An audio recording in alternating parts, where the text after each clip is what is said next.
ሰላም ለእናንተ ይሁን ውድ የጄኤምኤም ቲቪ ተመልካቾቻችን የዕለቱን ዓለም አቀፍ መንፈሳዊና አገራዊ ክንውኖችን ወደ እናንተ የምናደርስበት የመረጃ ሰዓታችን ላይ እንገኛለን። በቅድሚያ ማርዕስተ ዜና።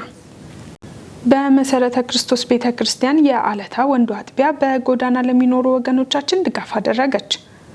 በኢትዮጵያ ሙሉ ወንጌል አማኞች ቤተክርስቲያን በሰሜን ምዕራብ አዲስ አበባና አካባቢው የወንጌል ስርጭት ኮንፈረንስ ተካሄደ። ከውጪ ዓለም አቀፍ የጸረ ሴማዊነት እድገትን ለመጋፈጥ በኢየሩሳሌም አስቸኳይ የክርስቲያን ጉባኤ ተካሄደ። ከመረጃዎቹ ጋር እኔ ቤተልሔም ግርማ አብሬያችሁ ቆይታ አደርጋለሁ። ወደ ዝርዝር መረጃዎቹ አለፍኩኝ። ለሀገር ሰላምና አንድነት መረጋገጥ የእምነት ተቋማት ሚና ከፍተኛ መሆኑ ተገለጸ። ይህ የተገለጸው ከ10 ሚሊዮን ብር በላይ በጀት የተያዘለት የኢትዮጵያ ወንጌላዊት ቤተክርስቲያን መካነ ኢየሱስ የደቡብ ምዕራብ ኢትዮጵያ ቤተል ሲኖዶስ በሸካ ዞን የኪ ወረዳ የኩጡቢ ሰበካ ጽሕፈት ቤት ግንባታ መሰረተ ድንጋይ በተቀመጠበት ወቅት ነው። የግንባታውን መሰረተ ድንጋይ የኢትዮጵያ ወንጌላዊት ቤተክርስቲያን መካነ ኢየሱስ የደቡብ ምዕራብ ኢትዮጵያ ቤተል ሲኖዶስ ፕሬዝዳንት ቄስ ዘነበ ደሶኖ አስቀምጠዋል። ፕሬዝዳንቱ በስፍራው ባደረጉት ንግግር የእምነት ተቋማት ከመንፈሳዊ ስራዎች ባሻገር ለአካባቢ ተጨማሪ ውበት የሚሰጡ ግንባታዎችን የመገንባት ድርሻ እንዳላቸው ገልጸዋል። ቤተክርስቲያኒቱ የአምልኮ አዳራሾችና የተለያዩ ግንባታዎችን በማካሄድ መንፈሳዊ አገልግሎቶችን እየሰጠች መሆኑንም ገልጸዋል። ለሀገር ሰላምና አንድነት እንዲሁም ልማት እንዲረጋገጥ መጸለይና ምዕመናን በተለያዩ የልማት እንቅስቃሴዎች ላይ እንዲሳተፉ ማስተማርም የቤተክርስቲያኒቱ ትልቅ ተግባር ነው ሲሉም ገልጸዋል። በተለይም ባለፈው 7ኛው ጠቅላላ ሀገራዊ ምርጫ በሰላም እንዲጠናቀቅ አገልጋዮችና ምዕመናን በጸሎት ይተጉ እንደነበር በመግለጽ ለሰፈነው ሰላም የአማኞች ሚና ከፍተኛ እንደነበር አስታውሰዋል።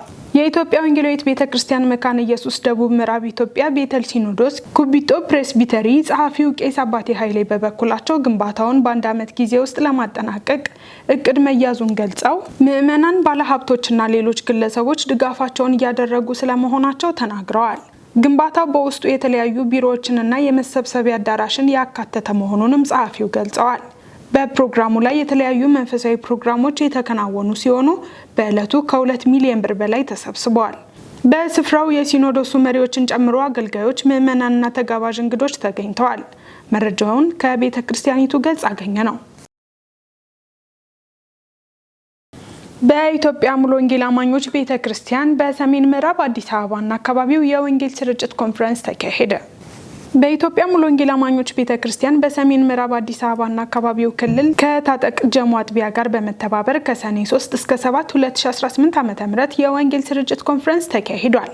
በወንጌል ስርጭቱ ላይ ከተለያዩ አጥቢያዎች የተወጣጡ 20 የወንጌል አማካሪዎች የተሳተፉበት ሲሆን ለ2 ቀን ጾምና ጸሎት ተካሂዷል። እንዲሁም ለ2 ቀናት በአካባቢው የወንጌል ስርጭት መርሃ ግብር የተካሄደ ሲሆን 2199 ሰዎች አንድ ለአንድ ወንጌል ሲሰሙ በርካታ ሰዎች ወንጌልን በጀማ ሰምተዋል። 28 ሰዎች ጌታ ኢየሱስን የግል አዳኛቸው በማድረግ ተቀብለዋል። በመጨረሻም ቅዳሜና እሁድ ሙሉ ቀን ኮንፈረንስ የተደረገ ሲሆን በኮንፈረንሱ ላይ መጋቢ ሽመልስ ጠጂ፣ ወንድም አብርሃም በቃል ሲያገለግሉ፣ ዘማሪ ግዛውና ዘማሪ ማሚዮ በዝማሬ አገልግለዋል። መረጃው የኢትዮጵያ ሙሉ ወንጌል አማኞች ቤተክርስቲያን ነው። በመሰረተ ክርስቶስ ቤተክርስቲያን የአለታ ወንዶ አጥቢያ በጎዳና ለሚኖሩ ወገኖቻችን ድጋፍ አደረገች። በመሰረተ ክርስቶስ ቤተክርስቲያን የአለታ ወንዶ አጥቢያ የአጥቢያይቱ ዘማሪ የሆነችው ዘማሪት ስምረት ከበደ ደጉ ሳምራዊ በሚል ስያሜ ያለውን የመጀመሪያ አልበም ምርቃት ምክንያት በማድረግ በጎዳና ለሚኖሩ ወገኖች ድጋፍ አድርጋለች። የደጉን ሳምራዊ ባህሪ ኑኑረው በሚል ሐሳብ ከ100 በላይ ለሚሆኑና በጎዳና ለሚኖሩ ወገኖቻችን የምግብና የአልባሳት ድጋፍ ተደርጓል። የዝማሬ አልበሙ ሰኔ 14 ቀን 2018 ዓ.ም በአለታ ወንዶ ከተማ በምትገኘው የመሰረተ ክርስቶስ ቤተክርስቲያን እንደሚመረቅ ያገኘነው መረጃ ያመላክታል። መረጃው ከቤተ ክርስቲያኗ ገጽ አገኘ ነው። ውድ ተመልካቾች ከውጭ ወደ ያዝናቸው መረጃዎች አለፍኩኝ። ፕሬዝዳንት ትራምፕ የህዳሴውን ግድብ ጉዳይን ቅድሚያ ሰጥተው እንደሚመለከቱት ተናገሩ።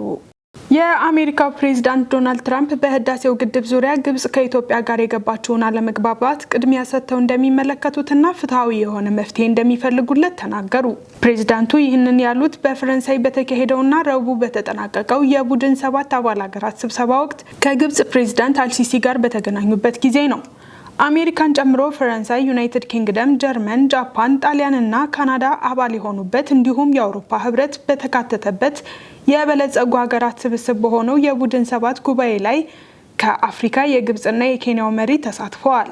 በዚህ ጉባኤ አጋጣሚ ትራምፕ ከአልሲሲ ጋር በጋዜጠኞች ፊት ባደረጉት ውይይት በኢትዮጵያ የተገነባው ታላቁ የህዳሴ ግድብ በግብጽ ላይ ችግር እየፈጠረ እንደሆነ አውቃለሁ ብለዋል። ኢትዮጵያ በአባይ ወንዝ ላይ የህዳሴ ግንባታን ከጀመረችበት ጊዜ አንስቶ ከሱዳንና ግብጽ ጋር አለመግባባት ውስጥ ቆይታለች። ግብጽ፣ ኢትዮጵያና ሱዳን ለ14 ዓመታት በአባይ ወንዝ ጉዳይ ላይ ከስምምነት ለመድረስ ሲደራደሩ የነበረ ቢሆንም ሶስቱንም ሀገራት የሚያስማማ ሁሉን አቀፍ መግባባት ላይ መድረስ አልተቻለም። ኢትዮጵያ በ2017 ዓ.ም በመጨረሻ ላይ አጠናቃ ያስመረቀችው ታላቁ የህዳሴ ግድብ ከ5000 ሜጋዋት በላይ የኤሌክትሪክ ኃይል ያመነጫል። ትራምፕ በተለያዩ ጊዜያት ስለ ህዳሴ ግድብ ከኢትዮጵያ ተቃራኒ የሆነ አቋም ሲያራምዱና ለግብጽ ወግነው አስተያየት ሲሰጡ ተደምጠዋል። ዘገባው የቢቢሲ ነው። በመጨረሻም ዓለም አቀፍ የጸረ ሴማዊነትን እድገትን ለመጋፈጥ በኢየሩሳሌም አስቸኳይ የክርስቲያን ጉባኤ ተካሄደ። በዓለም ዙሪያ የጸረ ሴማዊነት መጨመር ስጋት እየተስፋፋ ባለበት ወቅት ዓለም አቀፉ የክርስቲያን ኤምባሲ ኢየሩሳሌም ICEJ በእስራኤል ዋና ከተማ የ3 ቀን አስቸኳይ ጉባኤ አካሂዷል። ጉባኤው የተካሄደው ከኦክቶበር 7 2023 የሐማስ ጥቃት ወዲህ በተለያዩ አካባቢዎች የጸረ ሴማዊ ንግግሮችና ጥላቻ መጨመሩ ላይ ለመመካከር ነው። የICEJ ፕሬዝዳንት ዶክተር ዩርገን ቡህለር አይሁዳውያንን መጥላት የክርስትናን መሰረት መጉዳት እንደሆነ ገልጸዋል። ኢየሱስ አይሁዳዊ ነበር፣ መጽሐፍ ቅዱስን የሰጡንን ሰዎች መዋጋት ማለት የእምነታችንን መሰረት መጉዳት ነው ሲሉ ገልጸዋል። በጉባኤው ውስጥ ከተነሱት ዋና ጉዳዮች መካከል ሪፕሌስመንት ቲዮሎጂ የሚባለው ትምህርት አንዱ ሲሆን ተሳታፊዎች ይህ አመለካከት ስለ እስራኤልና አይሁዳውያን ያለውን የመጽሐፍ ቅዱስ አስተምሮ እንደሚያዛባ ተናግረዋል። የእስራኤል ጥናት ተቋም መሪ ዶክተር አንድሪው ጄ ኖልቴ በአንዳንድ ወጣቶች ዘንድ አይሁዳውያን ለኢየሱስ ሞት ተጠያቂ ናቸው የሚል አስተሳሰብ እንደሚታይ ጠቅሰው ክርስቲያናዊ እምነት ግን የኢየሱስ ሞት ለሰው ልጆች ኃጢአት እንደሆነ ያስተምራል ብለዋል። የእስራኤል ፕሬዝዳንት በጉባኤው ላይ ተገኝተው ክርስቲያን መሪዎች ጸረ ሴማዊነትን ለመቃወም የሚያደርጉትን ጥረት አመስግነዋል። ጉባኤው በአጠቃላይ በክርስቲያን መሪዎች ዘንድ የጸረ ሴማዊነትን መቃወም፣ የእስራኤልን ታሪካዊና መንፈሳዊ ግንኙነት መመርመርና የሃይማኖት ነጻነትን ማስጠበቅ ዋና አጀንዳዎች አድርጎ አቅርበዋል። ዘገባው የኒውዮርክ ታይምስ ነው። ውድ ተመልካቾቻችን የዕለቱ መረጃዎች ከማጠናቀቃችን በፊት አርዕስተ ዜናዎችን ላስታውሳችሁ። በመሰረተ ክርስቶስ ቤተ ክርስቲያን የአለታ ወንዱ አጥቢያ በጎዳና ለሚኖሩ ወገኖቻችን ድጋፍ አደረገች። በኢትዮጵያ ሙሉ ወንጌል አማኞች ቤተ ክርስቲያን በሰሜን ምዕራብ አዲስ አበባና አካባቢው የወንጌል ስርጭት ኮንፈረንስ ተካሄደ። ከውጪ ዓለም አቀፍ የጸረ ሴማዊነት እድገትን ለመጋፈጥ በኢየሩሳሌም አስቸኳይ የክርስቲያን ጉባኤ ተካሄደ። የተወደዳችሁ የጄኤምኤም ቲቪ ተመልካቾቻችን የዕለቱ መረጃዎች እነዚህን ይመስሉ ነበር። መረጃዎቹን ወደ እናንተ ያቀረብኩት እኔ ቤተልሔም ግርማ ነበርኩ። መረጃዎቹን ያዘጋጁላችሁ ነጻነቱ አቁማና ዳንኤል አንተነህ በጋራ በመሆን ነበር። ከቀሪ የጄኤምኤም ዝግጅቶች ጋር መልካም ጊዜን ተመኘው።